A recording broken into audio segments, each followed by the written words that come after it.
So I know over the past few weeks I've started to see on Twitter and start to see in the comments on some of the videos asking, hey Jeff, when you gonna do some NFL mock drafts?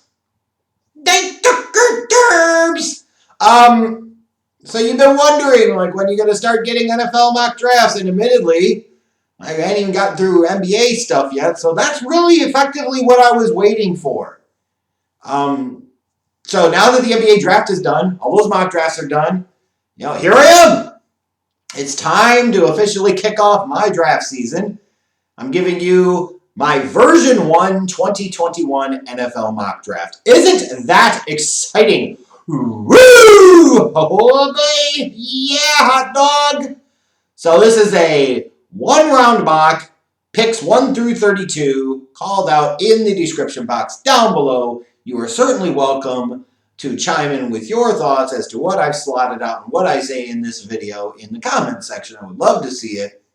If it's your first time checking me out, go ahead and smash the subscribe button. It's what all the cool kids do. Click the bell, what the hell, so that way you're notified of future videos as they come up, and especially future NFL mock drafts. I would expect throughout the rest of the NFL season, you'll probably get them every 2 weeks.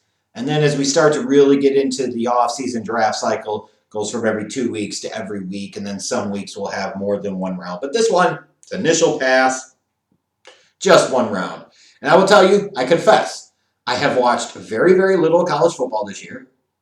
Watched very, very little of any of these guys in general, outside of at least the quarterback class. And even the quarterbacks themselves, it's been more of a here and there. It's certainly not with any type of intensity, not certainly with any type of real eye towards, how I rate quarterbacks and how I grade them and etc. So please keep that in mind. You can certainly expect over the next 5 months or so that there will be sizable, significant changes to my mock drafts.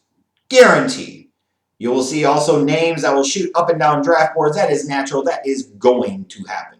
Nobody's going to get it right now. And this is just a fun exercise in general. So with that, if you're wondering, hey, what am I basing the draft order off of? I was actually putting this together Monday before the Monday night game between the Rams and the Buccaneers. So I used the draft order that was just provided by Tankathon. So if anything's wrong with it, blame them, not me. I just used their draft order, and that is it. That's it. All right. We got it? Cool. All right, so obviously if you're a Jets fan, you want the momentum to keep on going. You want to tank. You're already there. You want to see it through. You want to go the distance because you feel like not only is this quarterback class potentially strong, which it certainly looks like it is, but that you feel like there is that once-in-a-generation type of prospect that's going to be available at number 1, and that is Sunshine himself, Trevor Lawrence. And look, 'tis better to be really bad because it makes it a lot quicker to get really good.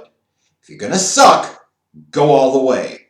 The Jets, the Jags, if you're going to suck, go do it. But it would seem like such a perfectly Jets thing to have the Jags maybe lose out the rest of their games and the Jets win a meaningless one late in the year, and all of a sudden now they lose out on the number 1 overall pick. That said, though, if you look at my top 2 picks, I've got Trevor Lawrence going 1 to the Jets, and I've got Zach Wilson going 2 to the Jags. Like, if those 2 teams are picking 1 and 2, they have to take quarterback there. They almost have to. And with that being said, here's a little cautionary tale I would throw out there. For those that are worried about, hey, if my team does not get the number 1 overall pick, like we're out of the running, we won't get that franchise-changing quarterback. If we don't get the number 1 overall pick, like we're screwed, like it was a failure. Please keep in mind that is absolutely, totally, completely not the case. Because you could certainly make an argument that those quarterbacks that are taken first in a draft, or sometimes number 1 overall in a draft, are not necessarily the guys that end up being the best quarterbacks in that draft class. Like last year, you could certainly say, well, Kyler Murray's panning out to be the top quarterback in that class. That is true. Absolutely. But 2018... is Baker Mayfield really the top quarterback in that class? Is he really the top guy over Josh Allen, Lamar Jackson? You know what I mean? Like, really? 2017, Patrick Mahomes and Deshaun Watson were taken 10th and 12th respectively in the draft. Great value for those teams, even when they had to trade up, the Chiefs and the Texans, to give up a future first to get them. Problem is that Trubisky was taken at 2. Just because you're in the position to take your choice of quarterbacks in no way, shape, or form means that you take the right one or that you take the top one. Like 2016, you can make an argument that Dak Prescott was a 4th-round pick, is technically the best quarterback out of that draft class. 2015, maybe it is Jameis, but doesn't really matter.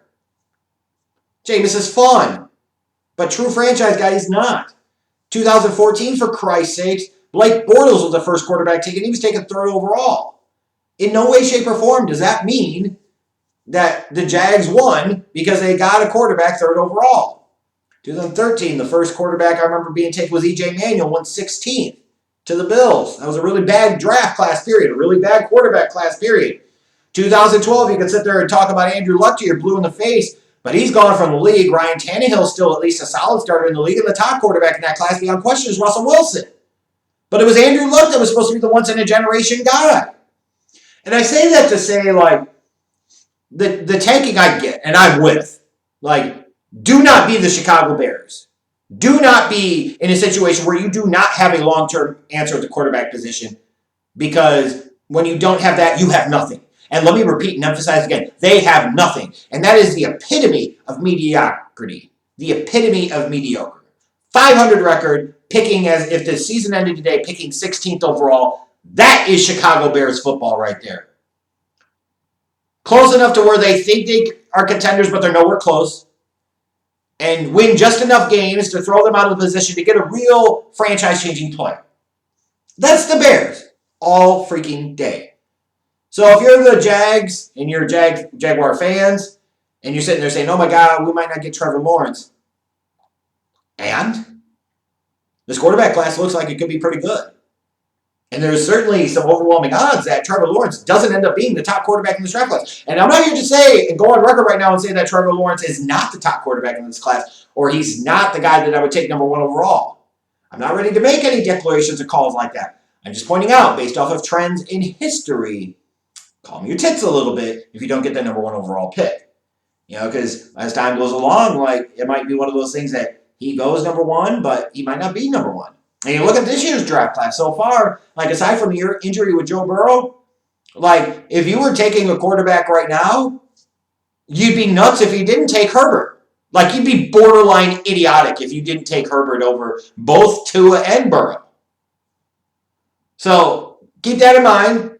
A lot of draft season to play out. There's still quite a bit of college football season to play out. Guys that you think end up going number 1 overall may not. Now, it certainly seems like there's overwhelming odds that Lawrence will, because he has that kind of once-in-a-generation type of vibe to him, but that doesn't automatically mean anything at all. So when you look at this draft, in terms of the quarterbacks, I've got 3 going in the top 5, 5 total going in round 1. Justin Fields going to Washington at 5. How weird, 2 years after taking Haskins, they would be giving up on him and then taking another Ohio State guy that's going to have some questions in Justin Fields.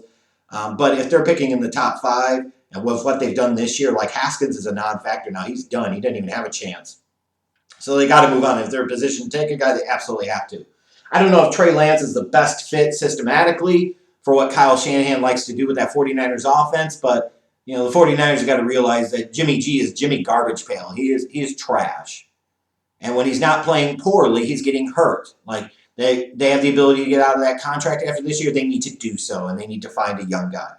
And some of you that are Bears fans are going to look at me and you're going to rage and you're going to sit there and say, well, why do you have the Bears not taking somebody like Kyle Trask or somebody like Mac Jones or somebody like that? Anybody? We just need a quarterback. The Bears have a lot of needs. Quarterback, obviously, is need number 4 in this organization after team president, because you can't change the ownership, so I have to take that out.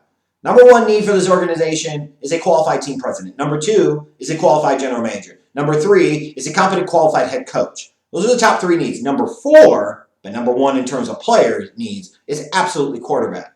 But that offensive line is complete trash. Even if they're fully healthy, they still suck. So you could be in a position, if you're the Bears, because you're idiots and you won too many games on flukish ways at the beginning of the year, that you could be out of the striking distance for some of the top quarterbacks. You don't want to reach on somebody else, and as a result, you got to hope that you say, hey, I'm going to take somebody else in round 1 that helps the offense, maybe protects that young quarterback that I'm going to take, and then maybe I circle around in round 2 or trade back up into the tail end of round 1 to get that quarterback, which is certainly what I would consider doing. But that is what it is. And like I said, the Bears flat out, they have offensive needs all over the place. Like even you want to say, well, their wide receiving core is really good. Well, they haven't given Allen Robinson big money. And even then you say, just how much of a true difference maker or game breaker is he? He's a really good wide receiver, but he's not elite. He is not elite. Now, maybe he would be elite if he had better quarterback play, but, that's what he gets for choosing to play for the Packers. Comes down to that. They don't have anything explosive at the tight end position. Their offensive line stinks. Their running game is a non-factor. If the Chicago Bears don't go into this draft and every single pick is on the offensive side of the ball, then even if it is a new general manager making those decisions, they should be immediately fired. And the other thing I want to talk about really quickly when looking at this mock draft, you've got, in this case, I've still got 3 defensive guys going in the top 10. You got other defensive guys going in round 1. Here's my question. If you don't think these defensive players are going to be actual Hall of Famers, why are you taking defensive players so high anymore? It's an offensive game. Offense matters. Defense does not. And let me be clear again, defense does not matter. It's nice if you can play it, but if you don't have competent quality quarterback play, if you can't score points offensively, eventually that defense is only going to carry you but so far. This is not the 80s anymore. This is not the 90s anymore. It's really hard to build a defense like the 2000 Ravens or the 2002 Bucks, and even if you do, there's no guarantee that that's going to make a difference because offenses have the field slanted in their favor where they still can score more points even against those elite kind of all-time defenses. So I don't understand why some of these teams would invest on the defensive side that heavily. Now, they might sit there and say, well, we feel like we're one game breaker or, one difference maker away on the defensive side of the ball. I would say, oh, okay, maybe, but then maybe you should figure out a way to score even more points. So I wonder as I go through, as I start to evaluate prospects for this year's draft, if that's going to start to skew the way I rate some of these guys, in that offense comes first, and offense is what matters most. And I think it's clown school stuff if you're going to have these teams spending all these first-round picks on defensive players when their offense is far from settled. To me personally, I'd rather build my offense through the draft, and then I'd rather go out and acquire a couple of big star pieces via free agency and trades on the defensive side of the ball. It's just kind of the way I look at it. So I wonder if that will affect, how the draft goes in April. I wonder if that will affect how I do things in terms of mock draft and prospect rankings and so forth. But nonetheless, if I look overall at this class, it looks like the quarterback position is going to be really good. Looks like the wide receiver position, again, is going to be very good. I don't know if it's going to be 2014 or 2020 levels of very good, but it's still going to be what looks like a very good class. You got a couple of tight ends that certainly are noteworthy as well, especially the Pitts kid from Florida. So you got some dudes, is the point I'm getting at. You got some dudes. You absolutely do. But what I would say is that a lot can change between now and draft time, and I expect a lot of my perspectives and thoughts to change. But let me know what you guys think.